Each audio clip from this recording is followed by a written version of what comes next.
পবিত্র ইঞ্জিল কিতাব 22 সূরা আল-মিকা আয়াত ইমরান। শপথ পবিত্র কাবা শরীফের। শপথ সাত আসমান জমিনের ও শপথ সেই পবিত্র সত্তা যিনি এই সমস্ত কিছু সৃষ্টি করেছেন। আল্লাহ এক তিনি ছাড়া কোনো মাবুদ নেই। মুমিনদের জন্য আল্লাহ সর্বশ্রেষ্ঠ বিচারক। বিচারের সময় আল্লাহকে ভয় করো। বিচারে মুমিনদেরকে জয়ী করো। মুমিনদের জন্য ফরজ আর কাফিরদেরকে ভয়াবহ মর্মান্তিক শাস্তির সংবাদ দাও। ঈসা ও ইয়াহিয়া তারা দুজনে প্রথম অঙ্কন করল মানব জাতির জন্য প্রথম উড়োজাহাজের নকশা। এতে তাদের অনুসারীর সংখ্যা আরো বেড়ে গেল। অতঃপর ইয়াহিয়ার সম্মতিতে ঈসা তাদের নিকটবর্তী এলাকাগুলোতে সেসব প্রচার করে বেড়াতে লাগলো। ঈসা সম্ভবত তখন একদিনের রাস্তা অতিক্রম করতে প্রায় 2 বছরের কাছাকাছি সময় গিয়ে ঈসা এই কর্মকাণ্ড পরিচালনা করলো। সে তাদেরকে দেখাতো আল্লাহর কুদরত নিদর্শন সম্পর্কে, প্রধানত তাদের বিভিন্ন আবিষ্কার, রাসূলদের জীবনাদর্শ ও বিশেষ করে মূসার বৃত্তান্ত, এবং একই সাথে সে তাদেরকে নূহ, ইব্রাহিম ও ঈসাক ইয়াকুবের ধর্ম প্রচার করত। ঈসাকে তাদের অধিকাংশই গ্রহণ করলো। তাদের মধ্যে অন্যতম ছিল পল ও ইউহানা। এটা ছিল মিশরের নীল নদের নিকটবর্তী এলাকা। পরদিন ঈসা তাদেরকে নিয়ে ইয়াহিয়ার সাথে দেখা করায়। ততদিনে ইয়াহিয়া নবুয়ত প্রাপ্ত হয়েছে। অতঃপর পল ও ইউহানা তাদের দর্শন গ্রহণ করলো এবং নিজেদেরকে আত্মসমর্পণকারী ঘোষণা করলো। অতঃপর তাদেরকে নিয়ে ঈসা পার্শ্ববর্তী এলাকাগুলোতে ধর্ম প্রচার করতে শুরু করলো। অতঃপর নির্দিষ্ট সময় জিবরাইলের মাধ্যমে স্বপ্নে তাকে দর্শন দিলাম। সে ঈসা রোজা রাখা অবস্থায় পাহাড়ে আরোহণ করে। সেখানে খাওয়ারও কিছু ছিল না। শয়তান তার সামনে সাপের রূপ ধরে আসে এবং বলে, তুমি যদি সত্যি মসীহ হও তাহলে হাতের পাথরকে রুটি বানিয়ে দেখাও এবং তা ভক্ষণ করো। ঈসা বলল, আমি ঈশ্বরের জন্য রোজাব্রত পালন করছি এবং তিনি আমাকে অন্ন প্রদান করবেন।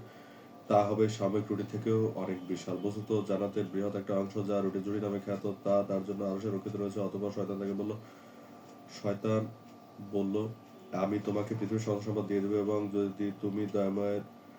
যদি তুমি আমাকে ঈশ্বর হিসাবে মানো এবং আমার উপাসনা করো। ঈসা বলল, দুনিয়ার জীবন তো ক্ষণস্থায়ী। এই ক্ষণস্থায়ী জীবনের সম্পদ কি দীর্ঘস্থায়ী জীবনের সম্পদের সমান হবে? সেখানে আমরা চিরকাল অবস্থান করব এবং যার কোনো শেষ হবে না। আমাদের সকলের জান মাল ও সম্পদের মালিক তিনি, যিনি আমাদের সকলের সৃষ্টিকর্তা মহান ঈশ্বর। আমি তার উপাসনা ছেড়ে কি জন্য তোমার উপাসনা করলে আমি নিশ্চয়ই ক্ষতিগ্রস্তদের অন্তর্ভুক্ত হব। সর্বশেষ শয়তান তাকে জেরুজালেমের বাইতুল আকসা এর কানিসে নিয়ে গিয়ে দাঁড় করালো এবং বলল, যদি তুমি সত্যি মসিহ ঈসা হয়ে থাকো তাহলে এখান থেকে লাভ দাও, তাহলে আমি প্রমাণ পাবো। যদি ঈশ্বর সত্যি তোমাকে ভালোবাসে তুমি বেঁচে ফিরে আসবে। কিন্তু এবার ঈসা বলল, দূর হও, তুমি পাপিষ্ঠ শয়তান। আমি মসিহ ঈসা, আমি আল্লাহর রাসূল। ঈশ্বর আমাকে করেছেন অভিশপ্ত শয়তান থেকে মুক্ত।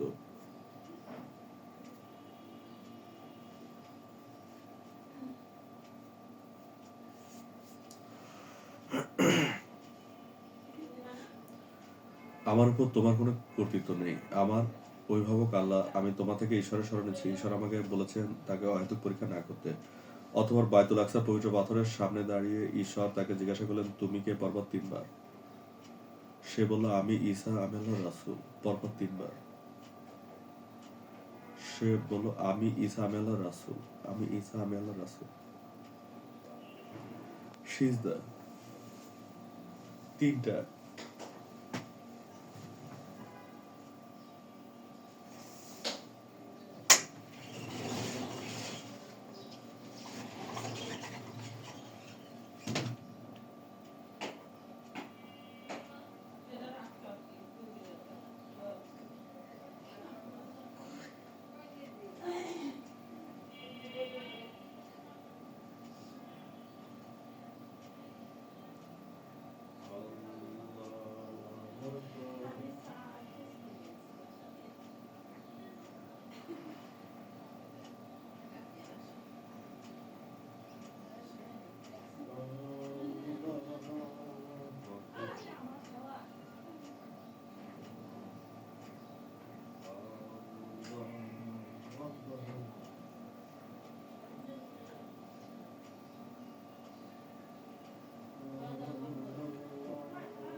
বিসমিল্লাহির রহমানির রহিম।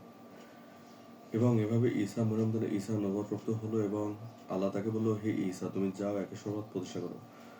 মূর্তি পূজার কাফিরদেরকে জানা ভয়াবহ মর্মন্তুদ শাস্তির কথা। অতঃপর ঈসা এ ব্যাপারে জাকারিয়াকে জানায়। জাকারিয়া ঈশ্বরকে ধন্যবাদ জ্ঞাপন করে ঈসাকে বলেন, নবুয়তের কাজে বেরিয়ে পড়তে মসিহ ঈসা আনুমানিক 31 বছর বয়সে নবুয়তপ্রাপ্ত হলো এবং ইয়াহিয়াও প্রায় একই সময়ে নবুয়তপ্রাপ্ত হয়েছিল। অথবা তারা দুজনে একান্তে পরামর্শ করলো। সেখানে তৃতীয় ব্যক্তি হিসাবে আমি ছিলাম।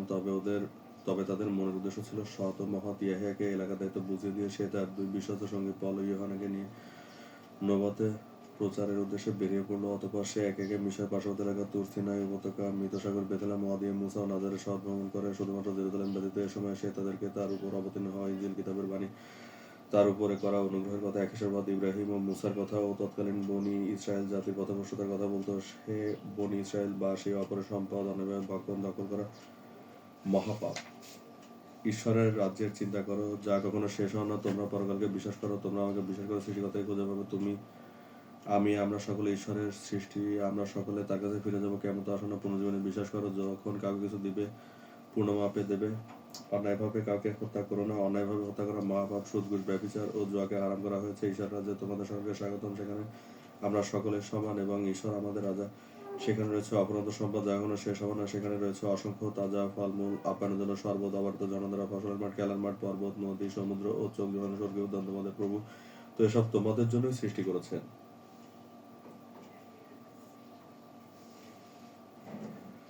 যারা ঈসা বা যিশুকে মান্য করবে তারা হবে স্বর্গবাসী এবং যারা ঈশ্বরের মনোনীত রাসূলকে মান্য করবে না তারা হবে দোজখবাসী। তাতে সেখানকার অল্পবয়স্ক অধিকাংশই মসিহ হিসেবে ঈসাকে মেনে নিল। এছাড়াও ঈসা তাদেরকে ঈশ্বরের অনুমতিক্রমে বিভিন্ন অলৌকিক কাজ করে দেখাতো। সে চলার পথে বেশ কিছু কুষ্ঠ, অন্ধ ও হাড় ভাঙা রোগী চিকিৎসা করেছিল। ঈসার স্পর্শে রাতারাতি তারা যেন আশ্চর্যজনকভাবে পুরোপুরি সুস্থ হয়ে ওঠে। এছাড়াও সে আল্লাহর অনুমতিক্রমে মৃত ব্যক্তিকে জীবিত করেছিল। বেথলেহেম শহরের অধিকাংশ ঈসাকে তাদের মসিহ হিসেবে মেনে নিয়েছিল। তাদের মধ্যে অন্যতম ছিল সিমন ও তার ছোট ভাই অ্যান্ড্রু।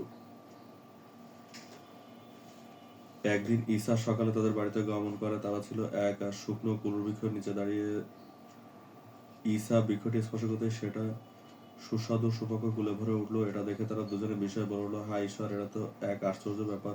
এ কিভাবে সম্ভব হতে পারে? যিশু বলল, ঈশ্বর চাইলে সবকিছু সম্ভব। এ থেকে তোমাদের জন্য শিক্ষণীয় ব্যাপার এই যে, কুল হলো হেদায়েতের মতো এবং বৃক্ষ হলো মানুষ। হেদায়েত প্রত্যেক মানুষের কাছে নিয়মিত বিরোধিতা আসতে থাকে। যারা ঈমানদার তারা এই হেদায়েতকে সযত্নে ধরে রাখে ও ঈশ্বরের রাস্তায় ব্যবহার করে। বস্তুত এরাই তো প্রকৃত সফলকাম এবং জান্নাতি। আর যারা কাফির, ফাসেক, জালিম, মুশরিক তারা হেদায়েত ছেড়ে গাছকে গ্রহণ করে, যা কর্তন করে সামিল। সুতরাং তারা হবে ব্যর্থকাম এবং জাহান্নামী। অতঃপর তারা ঈসার হাতকে শক্ত করে ধরল। বস্তুত তারা ঈশ্বরের হাতকে শক্ত করে ধরল। তাদের মধ্য থেকে একজনকে আমি আখিরাতের জন্য মনোনীত করেছি। সে জেরুজালেমে না গিয়ে তার পার্শ্ববর্তী এলাকাগুলোতে ব্যাপক প্রচারণা করে বেড়াতে লাগলো এবং সেখানে সে অসংখ্য জনসমর্থন আদায় করলো এবং তা তৎকালীন পথভ্রষ্ট ইহুদিদের একাংশ এবং রাজ্য বিস্তারের নেশায় অন্ধ পম্পেয়ান বা রোমানদের নজরে পড়ল।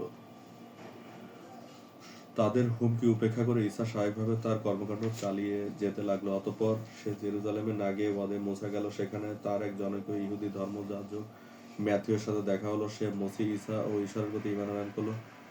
অতঃপর সে হেব্রনে গমন করলো। সেখানে তার রোমানদের বিরোধী জোসেফ নামক জনৈক এক ব্যক্তির সাথে দেখা হলো। সে ছিল যোদ্ধা, অসহসায়ী ও গোত্রের নেতা। সে ঈসার নেতৃত্বে জেরুজালেম জয়ের মনোবাঞ্ছা পোষণ করলো। তৎকালীন জেরুজালেম ছিল পথভ্রষ্ট ইহুদি, নাস্তিক ও মূর্তি পূজারী। রোমানদের দখল, অন্যায়ভাবে অপরের সম্পদ দখল করাকে তারা ন্যায্য মনে করত। রোমানরা অত্র এলাকার রাজা হিসাবে ক্ষমতালোভী হেরোড নামক এক ইহুদিকে বসিয়েছিল। রাজা হিসাবে হেরোড ছিল একেবারে অযোগ্য এবং দিনে দিনে তার অত্যাচারে এলাকাবাসী অতিষ্ঠ হয়ে উঠেছিল এবং রোমানদের নেতা ছিল জুলিয়াস সিজার নামক এক কাফির। পরবর্তীতে তার সাম্রাজ্যকে ধ্বংস করা হয়েছে। তার থেকে পরিত্রাণ পাওয়ার জন্য বান্দারা ঈশ্বরের মনোনীত কাউকে আশা করেছিলেন এবং তারা ঈসাকে মনে করে ঈসাকে তাদের মসিহ হিসাবে গ্রহণ করে এবং তারা ঈসার প্রতি ও তার ঈশ্বরের প্রতি ঈমান আনলো এবং তার অনুসারী হয়ে গেল। অতঃপর ঈসা বেথলেহেমে ফিরে গেল এবং আগত যুদ্ধের প্রস্তুতির জন্য সিমনদের বাড়িতে এক ভোজসভার আয়োজন করল। সেখানে ঈশ্বর মনোনীত অল্প কিছু মুমিন যোদ্ধারা অংশগ্রহণ করলো। সেখানে ছিল ঈসা সহ 12 জন। ইতিপূর্বে 8 জন সহ নতুন আরো 5 জন অংশগ্রহণ করলো। তাদের মধ্যে একজন ছিল বিশ্বাসঘাতক।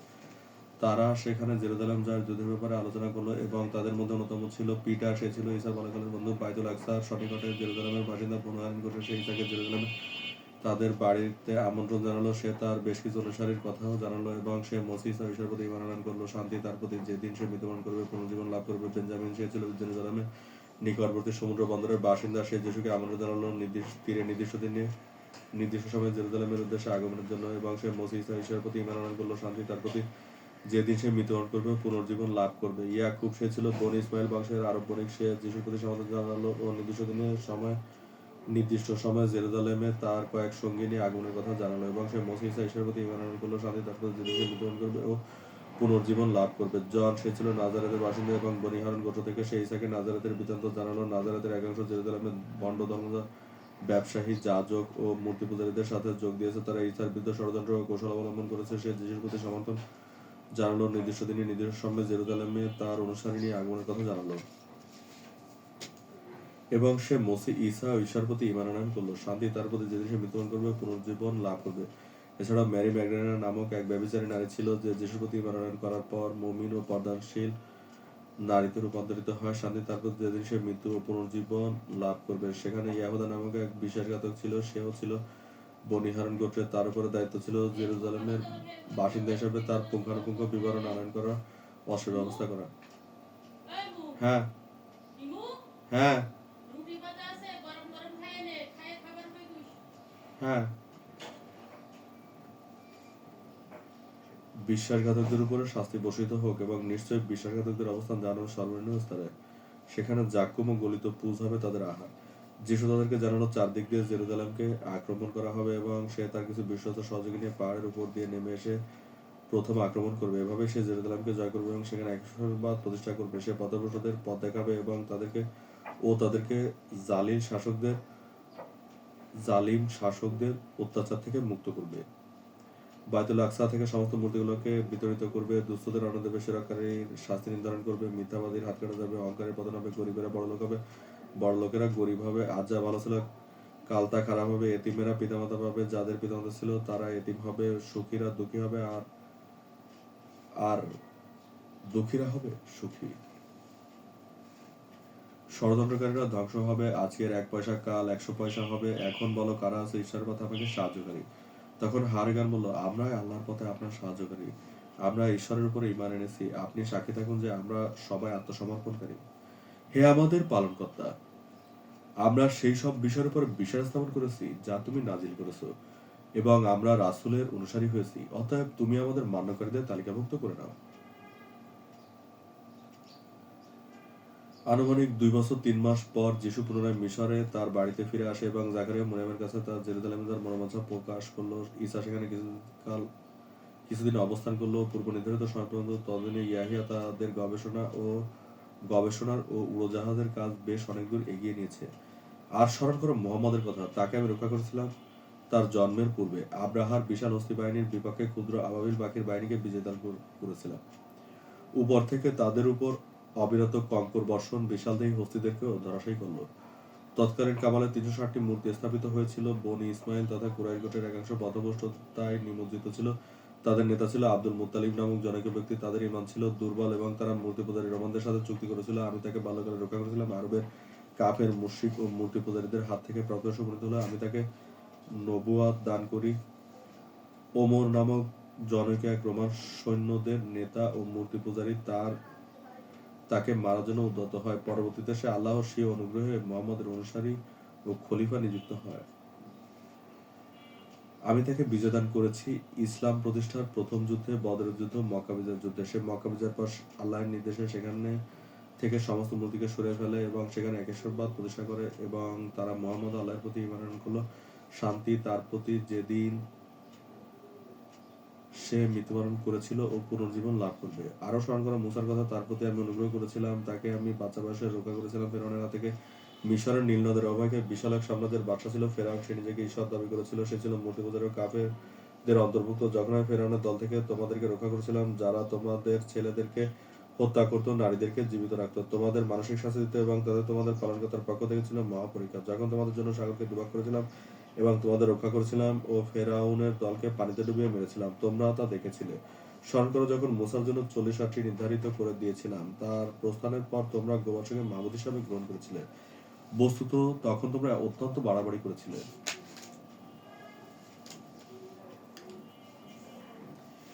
এরপরও আমি তোমাদেরকে ক্ষমা করে দিয়েছি যাতে তোমরা শুকর আদায় করো। স্মরণ করো যখন আমি মুসাকে কিতাব ও ফুরকান দান করেছিলাম যাতে সৎপথে পরিচালিত হও। স্মরণ করো মুসা যখন নিজ সম্প্রদায়ের লোককে বলল, হে আমার সম্প্রদায়, গোবর্ষকে মাবুদ রূপে গ্রহণ করে তোমরা নিজেদের প্রতি অবিচার করেছে। সুতরাং তোমরা তোমাদের পালনকর্তার দিকে ফিরে যাও এবং তোমরা নিজেদের সংযত করো। তোমাদের স্রষ্টার কাছে এ উত্তম। আল্লাহ তোমাদের প্রতি দয়া পরবশ হবেন, তিনি তওবা কবুলকারী পরম দয়ালু। স্মরণ করো যখন তোমরা মুসাকে বলেছিলে, হে মুসা, আমরা আল্লাহকে নিজ চোখে না দেখা পর্যন্ত তোমাকে বিশ্বাস করব না। যখন তোমরা বজ্রাহত হয়েছিলে তখন তোমরা নিজেরাই দেখেছিলে তোমাদের মৃত্যুর পর পুনর্জীবিত করলাম, যাতে তোমরা শুকরিয়া আদায় করো। আমি মেঘের সাহায্যে তোমাদের উপর ছায়া বিস্তার করলাম, তোমাদের কাছে মান্নাও সাল্লাহ পাঠালাম, যে সকল ভালো জিনিস দিলাম তা থেকে আহার করো। তারা আমার প্রতি কোনো জুলুম করেনি, বরং তারা তাদের প্রতি জুলুম করেছিল। আরো স্মরণ করো যখন আমি বললাম, এ লোকালয়ে প্রবেশ করো এবং তার মধ্যে যেখানে ইচ্ছা স্বাচ্ছন্দ্যে আহার করো, মাথা নত করে প্রবেশ করো এবং বলো ক্ষমা চাই, আমি তোমাদের অপরাধ ক্ষমা করবো এবং সৎকর্মশীলদের প্রতিদান বৃদ্ধি করব। কিন্তু যারা অন্যায় করেছিল তারা তাদের যা বলা হয়েছিল তার বদলে অন্য কথা বলল। সুতরাং অত্যাচারীদের প্রতি আসমান থেকে শাস্তি প্রেরণ করলাম, কারণ তারা সত্য পরিত্যাগ করেছিল। স্মরণ করো যখন মুসা তার জাতির লোকের জন্য পানি প্রার্থনা করলো, আমি বললাম, তোমার লাঠি দিয়ে পাথরে আঘাত করো। তা থেকে 12টি ঝর্ণা প্রবাহিত হলো। প্রত্যেক গোত্রের লোক নিজেদের গাঢ় চিনে নিল। আল্লাহর দেয়া রিজিক থেকে তোমরা পানাহার করো এবং পৃথিবীতে অনর্থক অশান্তি সৃষ্টি করো না। নিশ্চয়ই যারা ঈমান আনে, যারা ইহুদি এবং খ্রিস্টান হয়েছে অথবা সাবেয়ী হয়েছে, এদের যে কেউ আল্লাহ এবং কিয়ামতে বিশ্বাস করে ও সৎ কাজ করে, তাদের জন্য তাদের পালনকর্তা কাছে রয়েছে পুরস্কার। তাদের কোনো ভয় নেই এবং তারা দুঃখিত হবে না। তোমাদের মধ্যে যারা শনিবার সীমালন করেছিল তাদের তোমরা ভালোভাবে জানো। আমি তাদের বলেছিলাম, তোমরা ঘৃণিত বানর হয়ে যাও। আমি এই ঘটনাকে তাদের সমসাময়িক ও পরবর্তীতে শিক্ষা গ্রহণের জন্য দৃষ্টান্ত স্বরূপ এবং খোদা বিরোধের জন্য উপদেশ করেছি। মিশরে অবস্থানের সময় আমি জিব্রাইলের মাধ্যমে ঈসার নিকট অভিপ্রেরণ করে ঈশ্বর বলেন, হে ঈসা, আমি তোমাকে উপহার দিব এবং তোমাকে আমার কাছে তুলে নিব এবং তোমাকে কাফিরদের হাত থেকে মুক্ত করব। আর যারা তোমার অনুসরণ করবে তাদেরকে কেমন পর্যন্ত কাফিরদের বিরুদ্ধে বিজয়ী করে রাখবো। অতঃপর তোমাদের সবাইকে আমার কাছে ফিরে আসতে হবে, তখন আমি তোমাদের মধ্যকার বিবাদীয় বিষয় ফয়সালা করে দেব। আল্লাহ অঙ্গীকার পূরণের তৎপর, নিশ্চয়ই তিনি প্রতিশোধের বরখেলাপ করেন না। অতঃপর ঈসা ইয়াহিয়া জেরুজালেমের ব্যাপারে চূড়ান্ত পরিকল্পনা করে ফেলল। পরিকল্পনা অনুযায়ী ইয়াহিয়া ঈসার পূর্বে জেরুজালেমে গমন করলো এবং ঈসার আগমনের উদ্দেশ্যে পথ তৈরি করতে লাগলো। সে ঈসাকে সমস্ত খবরাখবর, রোমান ও কাফিরদের গতিবিধি এবং জেরুজালেমের পার্শ্ববর্তী এলাকার পুঙ্খানুপুঙ্খ বিবরণ পাঠাতো। সে ছিল এক যাযাবরের মতো পাগলের ছদ্মবেশে এক মুমিন সংবাদদাতা। সে দিনের বেলাতে তার প্রত্যহিক দৈনন্দিন কর্মকাণ্ড করে বেড়াতো আর রাতের বেলাতে তাঁবুতে ঘুমাতো। সে নির্দিষ্ট সময়ে ঈসাকে আগমনের জন্য সবুজ সংকেত পাঠায়। ঈসা ইয়াহিয়ার কাছ থেকে সংবাদ পেয়ে পরিবারকে জানিয়ে তার দুই বিশ্বস্ত সহযোগী পল ও ইউহানাকে নিয়ে নৌকাযোগে সমুদ্রপথে মিশর থেকে জেরুজালেমের উদ্দেশ্যে রওনা দিল। গভীর সমুদ্রে পৌঁছালে তাদের উপরে শক্তিশালী মৌসুমী ঝড় আঘাত হানলো। ঈসার বলিষ্ঠ নেতৃত্বে নৌকাসহ যাত্রীগণ নির্দিষ্ট সময় জেরুজালেমের নিকটবর্তী সমুদ্র বন্দরে এসে অবতরণ করলো। সেখানে যিশুর জন্য অপেক্ষা করছিল বেঞ্জামিন সহ আরো বেশ কিছু অনুসারী। তারা যিশুকে স্বাগত জানালো, স্বাগতম হে আল্লাহের রাসূল, ঈশ্বর আপনার মনোবাঞ্ছা পূরণ করুন, জয় হোক আপনার।